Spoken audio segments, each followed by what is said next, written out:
tudo bem com vocês?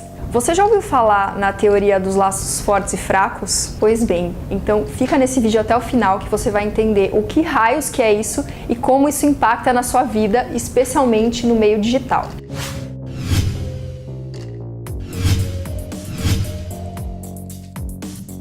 Hoje eu tô aqui para fazer um contraponto entre as últimas atualizações dos algoritmos das principais mídias sociais que a gente usa com uma teoria que se chama dos laços fortes e fracos. Qual que é a questão do algoritmo? Hoje, todos os grandes players de tecnologia focam em usabilidade, em fazer com que a sua experiência no ambiente digital seja mais prazerosa. Como que hoje o algoritmo entende que a sua experiência está sendo prazerosa?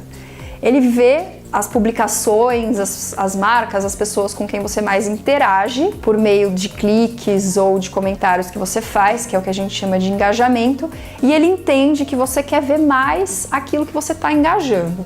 Até aí tudo bem, né? Mas vale a gente visitar uma teoria muito incrível que se chama Teoria dos Laços Fortes e Fracos. É dela que eu quero falar agora. Essa teoria surgiu no final da década de 70, começo da 80, e foi criada por um professor de Stanford chamado Mark Granovetter. Segundo o professor Mark, os laços fortes, eles são aqueles que a gente estabelece com as pessoas mais próximas a nosso convívio, que têm visões parecidas com a nossa, que têm valores parecidos com os nossos, que têm uma criação parecida com a nossa.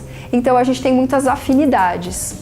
Por exemplo, eu sou uma pessoa que estudou comunicação e marketing, que tem interesse em fintechs, que gosta de tecnologia e que troca muita figurinha com pessoas do meu convívio. A gente tende a ter opiniões muito parecidas e a gente enriquece o conhecimento de um ou outro no sentido de profundidade, porque a gente gosta, a gente fica debatendo, a gente não consegue evitar de ficar vendo um monte de informação. A sociologia, assim como o marketing, nos caracterizou como um cluster, ou seja, um conjunto de pessoas que têm valores e interesses parecidos.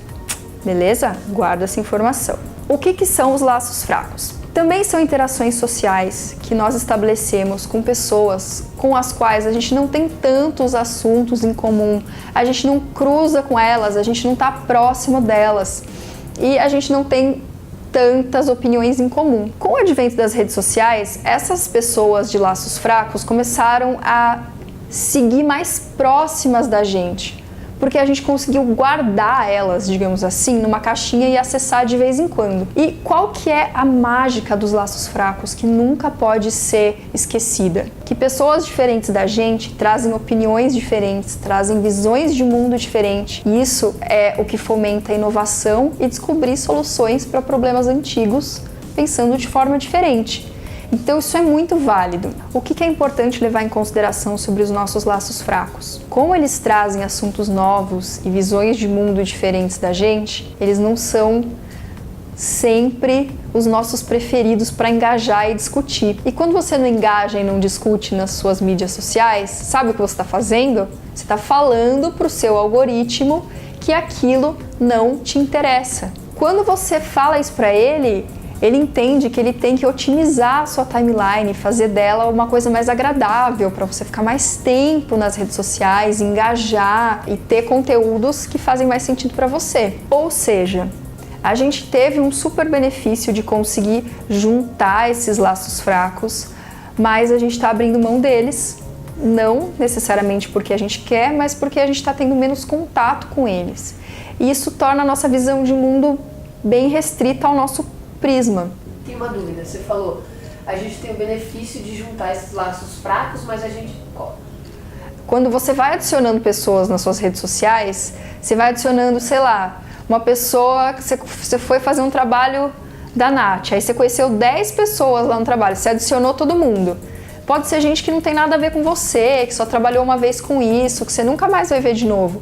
Mas tá lá, entendeu? De repente é alguém que pode fazer sentido, ou te ajudar, ou te chamar para um job, ou enfim, você pode tirar uma coisa boa dessa interação. Muita proposta de emprego acontece assim. Então, de repente, você conheceu essas pessoas lá, e uma delas conhece um youtuber que quer uma pessoa que é um videomaker, que é o que você faz. puta, vou falar com a Érica, porque no meu círculo social de médica, por exemplo, não tem um videomaker. Aí ela vai lá e fala com você. Mas sabe quando que você vai ver que eu, médica, tô procurando um videomaker? Provavelmente nunca, porque você nunca interagiu comigo. Você tá gravando isso?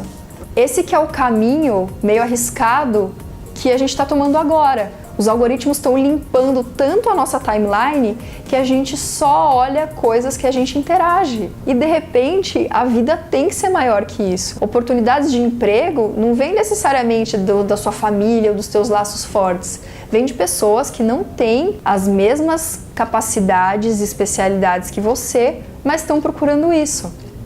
Sacou?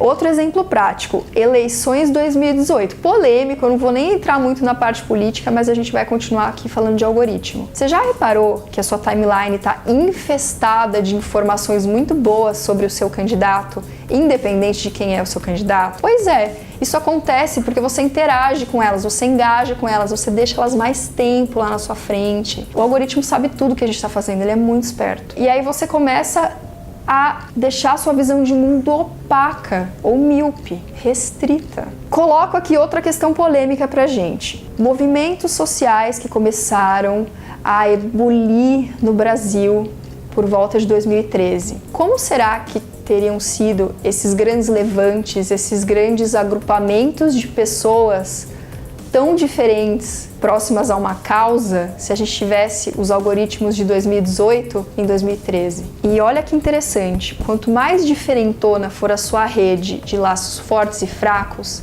mais pontos de ebulição você vai ter. Os pontos de ebulição, segundo o Mark, são momentos que fazem com que as pessoas explodam, tomem atitude e mudem o que está acontecendo. Exemplo prático, você está lá no aeroporto, aquela fila monstruosa, voo atrasado, feriado, calor, tudo dando errado. Basta uma pessoa sair da fila e fazer o maior escândalo com os atendentes da companhia aérea que muitas outras vão começar a fazer, desistir e tal. Isso é o ponto de ebulição. Quanto mais pontos de ebulição você tiver na sua rede, maior a sua capacidade de difusão de um tema e maior a sua capacidade de mobilização de diferentes pessoas, de diferentes redes para prestarem atenção num tema. Sente o drama. Essa capacidade de mobilização de grupos extremamente diferentes em volta de um ideal é algo que ficou muito gritante lá por volta de 2010, 2011, quando começou a Primavera Árabe, que foi aquele levante de vários países no Oriente Médio que tinham, enfim, muitas características diferentes, mas conseguiram se organizar para fazer levantes e tirar governos por meio de Facebook também. E agora que eu deixei vocês bem tensos com o que o algoritmo está fazendo da sua vida e como seria importante você ter essas redes de laços fortes e fracos juntas e interagindo, porque no fim das contas elas ajudam a gente a construir a nossa vida, como que a gente faz para não perder a riqueza dos laços fracos? Não é simples, mas é possível. Como? Leia fontes de informações diferentes. Não despreze opiniões completamente diferentes das suas sem tentar entender antes. A famosa empatia, né? Assine esse canal que desenterra assuntos e estudos do passado para você entender o que está acontecendo na sua timeline e não deixar que, só porque a sua experiência está ficando melhor, você perca a visão de mundo como um todo. Espero ter te perturbado um pouco com esse vídeo para que você pare de achar que o mundo tem um prisma só, que você assine esse canal e que você siga aprendendo um pouco mais sobre influência, autoridade e comunicação nas mídias sociais. Até a próxima. Tchau!